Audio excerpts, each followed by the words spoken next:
Amen.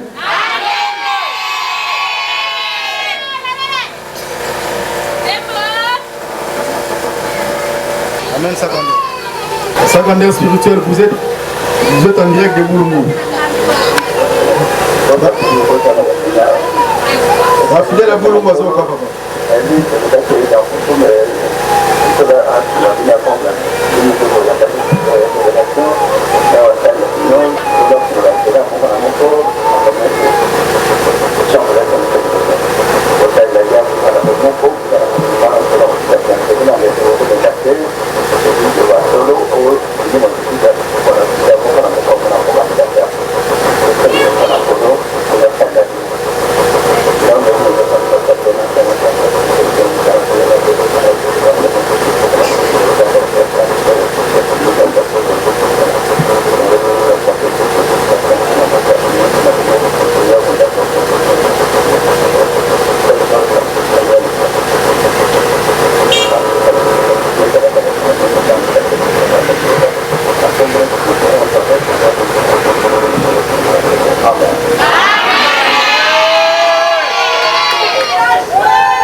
Amen, Libota.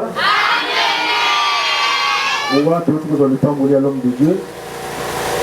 Na ordre à l'homme de Dieu, à Sénaï quand même, tous doivent témoignage. Le témoignage frappant les côté à côté. Est-ce que il y a besoin de ça, la tour au salati? Mais il dit que le problème de ça n'a raté. Dans Miango, depuis la Boulou, tout ça, le problème est télé. Il y a l'homme de Dieu à Pessi, il pas molli. Nous sommes les Kanakini, amen. Mais dit que le problème est appelé Awa, et à la Bassali, et à la Bissobandimi. Le problème est moyen financier. Quand il y a toujours les pas molli à l'homme de Dieu, tout dans les liquides que nous sommes et les Kamalam. Mais en gros, ceux qui ont un témoignage frappant, pour la Mokimodba et pour la Boulumupe,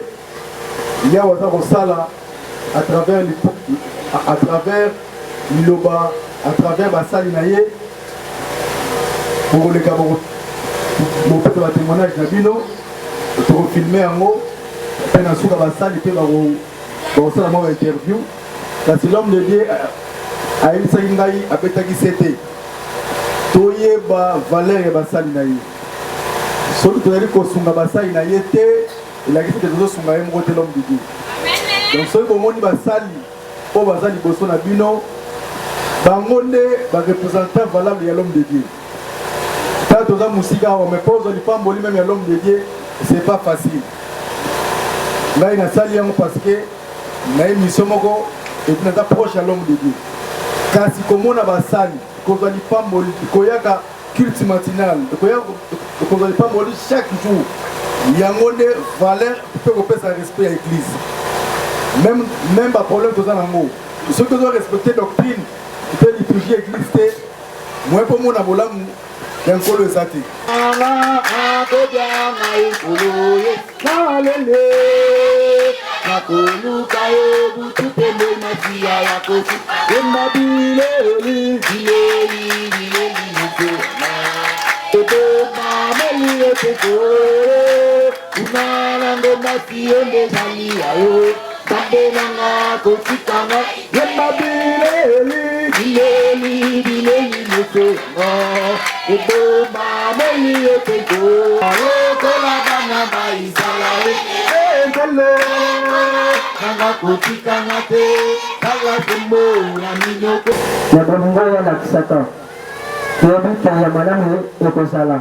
Le message est apprécié, la litangolo est apprécié. Kozana kondima elwangona bandimina basal ya malamu kozala liboso. Bapesi bino vraiment merci ya malamu lisusu koleka. Elobi kozana témoignage frappant. Micro ezali oleki mpona kotémoigne monene ya Nzambe. Oyo Nzambe aliloba azosala bamerveille na ye. Parce que ndenge bauti kobenga ye sa grandeur. Ngoya tate esengeli etatolama à travers l'homme de Dieu. Kozana témoignage frère comme sœur, et c'est venu qu'on est à beau théâtre de la monnaie ensemble. Amen.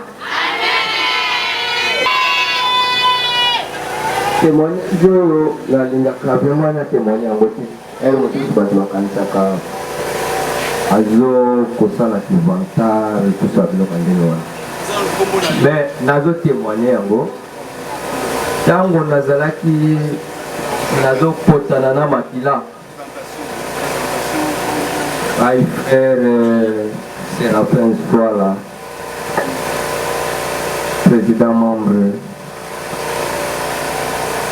ntango nazalaki nazolia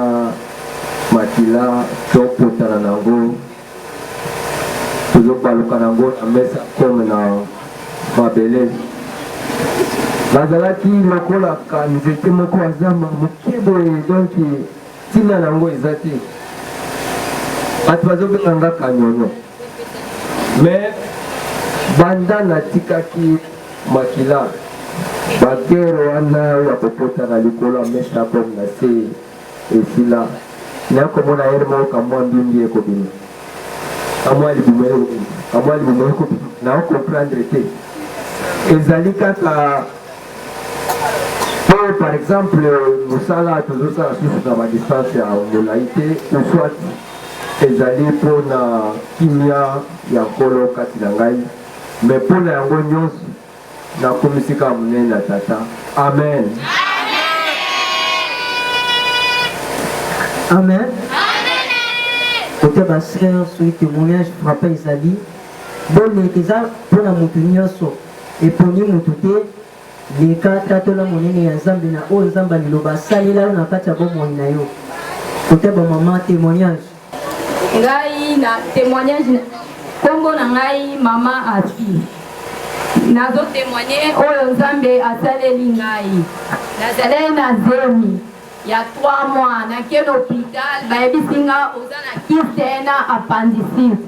nakomi epa docteur alobi mama appendicite na yo soki olekisi 2 jours ozokufa nazongai na ndako nayebisi frère alobi tokende kaka hôpital lelo baopere yo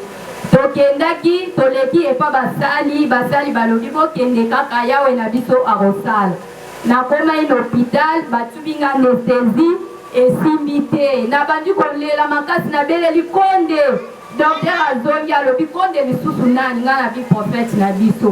ayebisinga mama omelaka masanga nabi namelaka me ya moke babakisinga lisusu apres nabandi loyembo makasi baopere ngai ntango baopere ngai nazongi ndako mpe bien tovandi ti nakokisi inane libumu evimbi ngai nazongi na hôpital balobi éventriation ifo nazonga hôpital so ete nakende vanga mpo baopere ngai naye nayebisi frère alobi mbongo eza te tokosala ndenge nini nga nabi nakenda me mpo basali baloba nayaki mpo basali bayebisi nga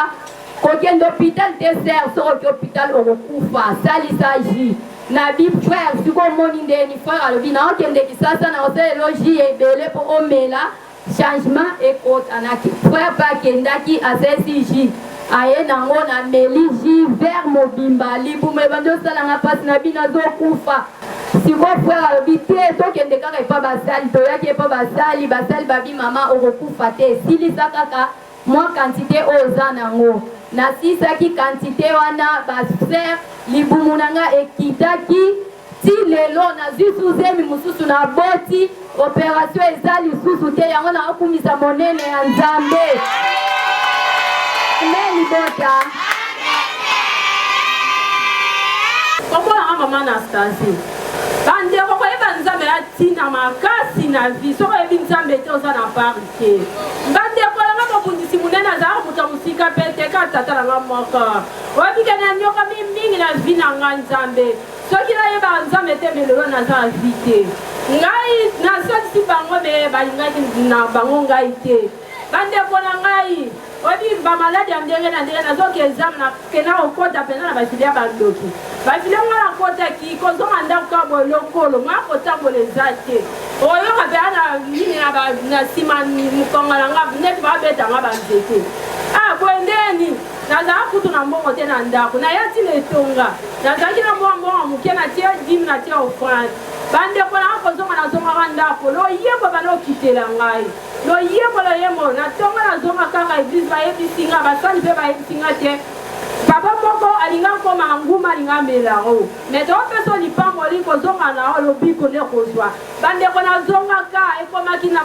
batata karto balikolo bakoma lobelanga ya ozana chasi ne ba peso lipango ni bande kona ne bozoma na dimo franje za loko kosaka na ngote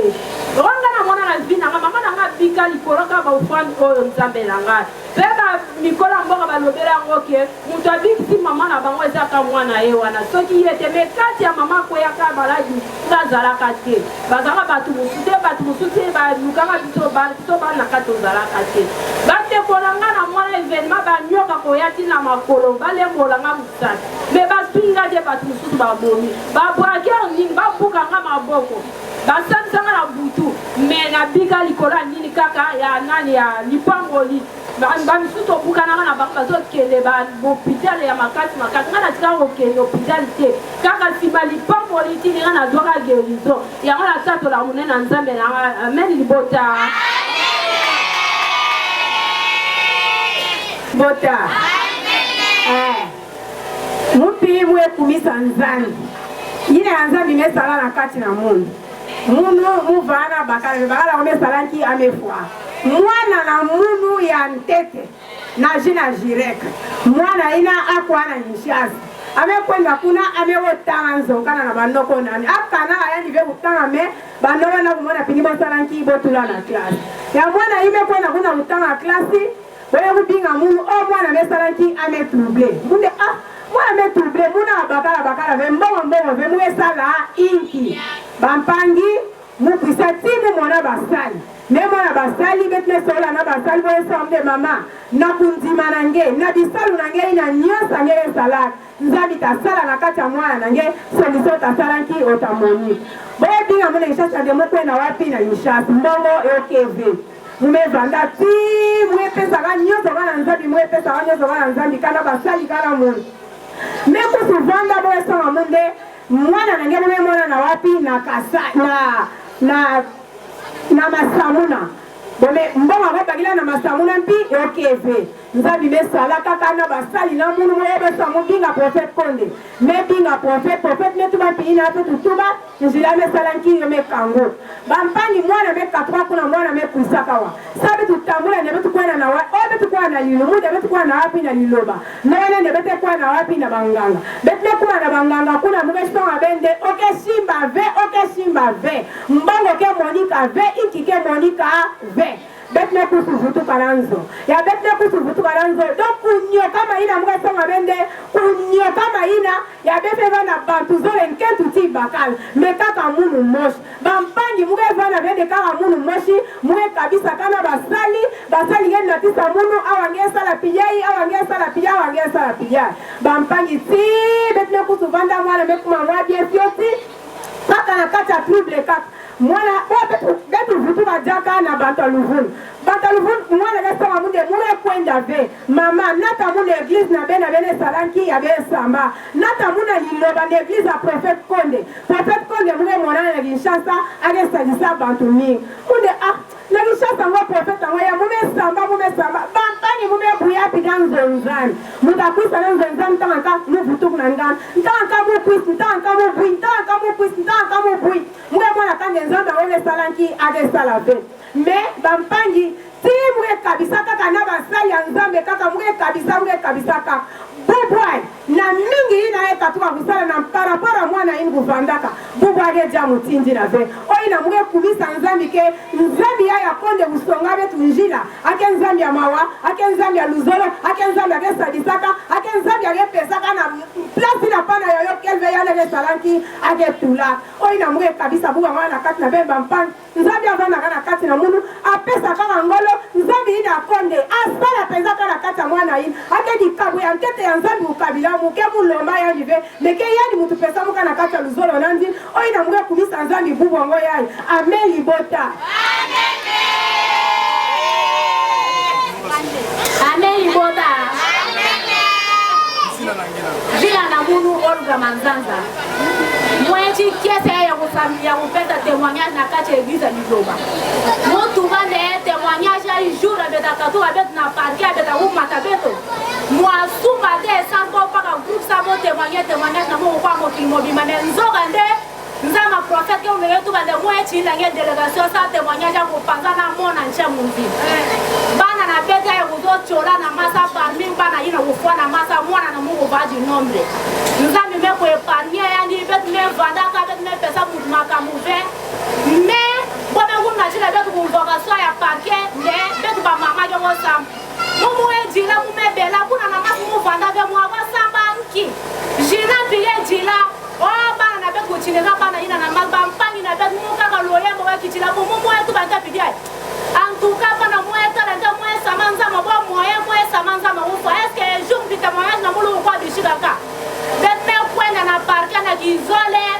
magistrat me ko écouter bana me tu bambila yo luka na masa magistrat me ko ditala be ka me tala famille bana ina ko chola na masa ko me yula bo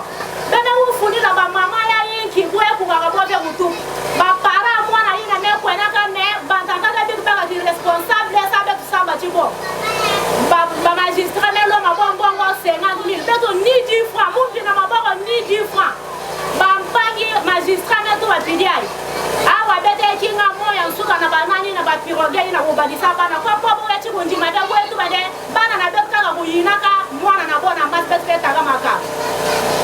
mama ina mia bana kutuba bituba tuba magistrat me tuba nde moya mwana ve ata maka mumosha wa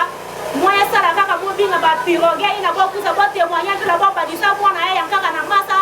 na ndima na yo beta pesa kana ba conseil ba mama ina na wapinda kwa betu bade kwa ngata betu na tribunal bete baka ba mettre avocat moya sambaka buba bet na futuka magistrat keve donc nzambe kana kusalaka miracle magistrat na futuka dia na liquid oina moya kutemanga munana nzambe na moya prophète kwenda moya samira bo bebinga mukindoki na quartier na famille na bet kwa bebula mwana libota amen. Merci vraiment délégation, merci. En tout cas, comme on a eu mon sapoli bienvenue à l'église de Bulungu, parce que quand la Bulungu, ils ont vraiment la difficulté. L'église de Bulungu, ils ont la place pour la fixité. Quand la awa toza ba locataire, à bientôt bazo bimisa biso nesika on. Batipa comme la biso 7 jours pour te libérer place, petit que la bango esika pour te le esika mususu. Yango toujours c'est de mériter pour la kolukaka esika. Yango toujours c'est vraiment tant que l'homme de Dieu le prophète comme de Paul Dominique. Ya bulungu oyo nzamba tondisa kati na yo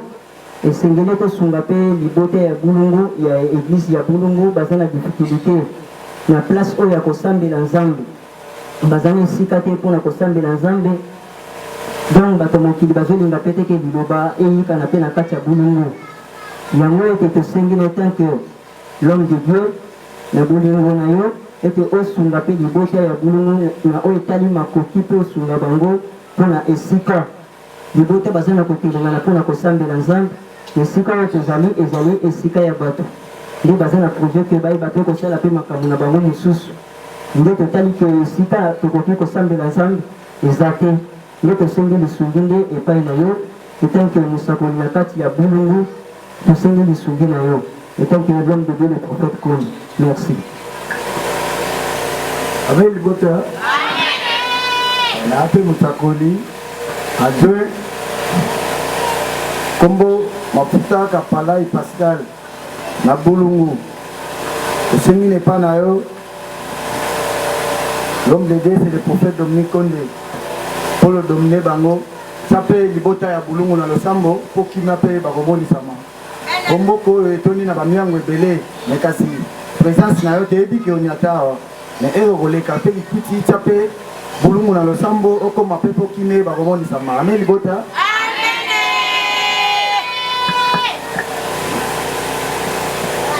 amen libota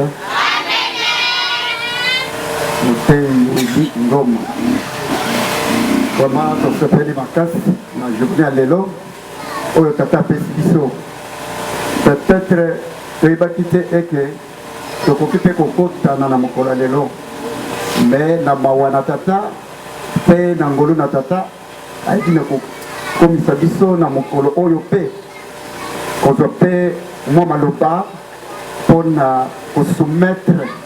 epai ya son excellence à travers délégation oyo bakomi kati na biso mwa badifficulté oyo eza kati na biso na bulungu. Tant que motei prédicateur Willy Ngoma, à peine tokomi awa tosali presque un mois, mais tokuti badifficulté énorme, très sérieux. Kotala même côté il y a bafidèle, trop de difficultés, bokauki, bamaladi epai, baproblème iki. Vraiment, epesi na pasi na motema, mais na kondima otoza nango, tant que bacombattant, tant que envoyé, il y a prophète comme Paul Dominique, on va qui bakende, mibale, nazali simanabino, tobanga ki eloko mokote, to komikati na mboka, tozana kosala mosala, na pouvoir, puissance, oya pesi biso, elonga ezali. Problème oyo makasi tokoti nango na bulungu. Eza problème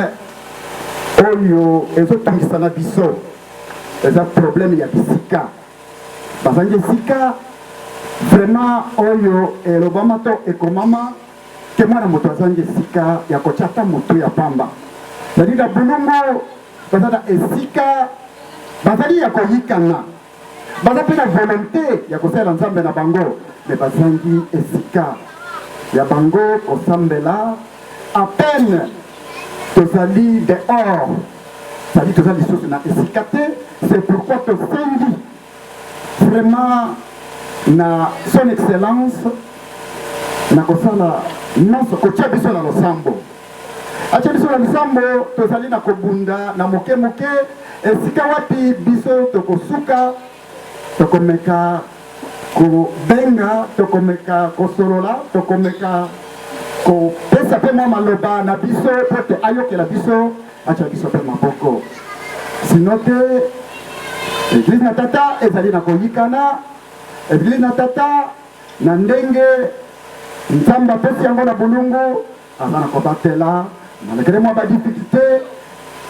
Ye moko son excellence atia biso, ezala biso basali, ezala bandimi, atia biso na losambo, parce que ezali mboka oyo ezali mpe barricade, c'est-à-dire eza kokangama makasi, ezala kaka bandimi pamba te, ezala même mboka ya bulungu. Vraiment son excellence atia mboka oyo na losambo pour que liloba ebape koyika na kati na mboka oyo ou les 4 coins ya bulungu liloba ekota mpona kopuka miangu nyonso ya malamu mpe ebakomonisa makati na mboka oyo. Amen. Sa grandeur spirituelle, nous sommes à Boulungu. Nous sommes venus quand même rendre visite aux fidèles de Boulungu ici. Dans mon peuple, sa grandeur spirituelle, au Sénat na biso, partout où tu es, il faut tout à l'heure abandonner, lingomba ya tata ezali kotambola. Na ina Boulungu, na moni lingomba, basali ça fait il y a 2 mois. Un mois et demi, basali awa, oyo, batineki bango, kouta kikuti koya awa na Boulungu. Lingomba eza koyikana kasi bamyangu sebele, kasi na mpepe na yo sa grandeur spirituelle, onemoti na rabiso, elika ezali ke lipamboli oyo pesi bandimi ya Boulungu, lingomba ya Boulungu, kimia ekokota, pe makambo nyonso ekofungwama. Sa grandeur spirituelle, volonté ezali, bandimi volonté ezali, kasi na mupepe na yo ofungola, pe otia lingoma na losambo, po ete église oyo nzambe atineli biso na mokili liloba eyikana na 4 points ya Boulungu mobimba. Outi koyoka ba témoignage ya ba frère, ya ba sœur. Chaque jour,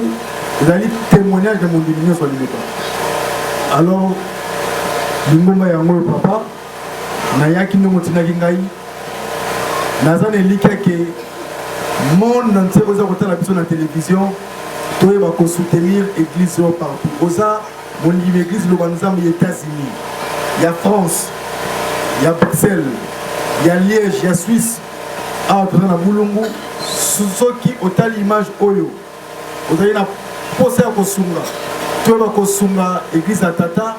na bafin fond ya mboka po ete lokumu ya tata ezonga toujours epai na ye moko donc na bandimi nyonso liloba botala biso na États-Unis bipai na bipai soki bosoutenir mpe lingomba ya bulungu oyo kozala malamu à travers sa grandeur spirituelle bulungu eza na responsabilité ya basali ya kikwiti toki kokufa nzala kasi esika ya tata po ete lingomba yikana il faut ezala calme il faut tozala na siège nyonso wana ezosenga makoki l'homme de Dieu mpe na kini aza na baproblème ebele chaque jour bafundaka kaka l'homme de Dieu awa toki batémoignage ya baji ji eboti baproblème ebele oji ebomaka oji esalaka boye prophète konde aza kosamba aire nyonso kodepase bambongo donc bino mpe bandimi ya bulungu otya l'homme de Dieu na losambo po ete makambo wana esila parce que aza kosambaka chaque jour soki azalaki véritable l'homme de Dieu te menesi bakanga ye kala parce que ji kaka wana ezali koloba baproblème bato bakoti mpai na mipai mpona kofunda lokuta ke ji ebomaka me oti koyoka batémoignage awa est ce que ji ebomaka awa est ce que ji ebomaka na bulungu si mutu akufa mpona ji ke ji na bulungu ebomaka ji na bulungu ebomaka ji esalaka nini ji esalaka nini donc na bandeko ya parquet na bandeko ya lipai na lipai okozofunda likosakosa oyoki awa toza na bulungu ji eza kobikisa mondimi nyonso liloba aza na témoignage ya ji ji révélé l'homme de Dieu azali savant eloko acréé ezali ji inspiré tala lelo oyo ji nde eza kobikisa moko na moko ndenge koloba eza te toza na masanjoli na kosenga suna mosakoli ya joan otina su loyembe l'homme de Dieu amonake toya kofanda masanjoli loyembo oyokana mpo mokili mokili bamona ndenge nini église na biso ya bulungu eza korespecte liturgie na doctrine l'église liloba na nzambe amen ala akojana ikolo yesalele nakoluka ebutupele masia yakosi emabileli bileli bileli mutona ebomameli etekore unalango masiende zaliyayo tambelanga kotikanga emabileli bileli bileli mutona ebomameli etekore